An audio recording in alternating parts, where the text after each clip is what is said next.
सम्पूर्ण मित्रहरूमा हरिओम। म यहाँ गर्दैछु पद्मासन, जसलाई लोटस पोज पनि भनिन्छ। आफ्नो देब्रे गोडालाई लगेर दायाँ थाइमाथि राख्नुहोस्, दायाँ गोडालाई देब्रे थाइमाथि राख्नुहोस्। यो एउटा ध्यानात्मक आसन हो। योग आसनहरूमध्ये विशेष आसन रहेको छ पद्मासन, जसले मेरुदण्डलाई सिधा र बलियो बनाउँछ, रक्त सञ्चार सुधार गर्दछ, लामो समय बस्दा पनि शरीर स्थिर रहन्छ। सबैभन्दा विशेष कुरा, मनलाई एकाग्रता बनाउँछ। यो आसनले ध्यान गर्नको लागि र जप प्राणायाम गर्नको लागि उपयोगी आसन रहेको छ।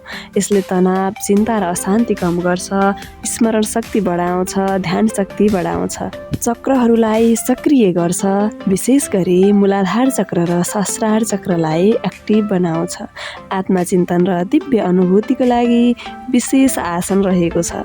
यसले मूत्र र प्रजनन प्रणालीहरूलाई सन्तुलनमा राख्दछ, मधुमेह र मोटोपन नियन्त्रण गर्दछ, पाचन क्रियालाई सक्रिय बनाउँछ,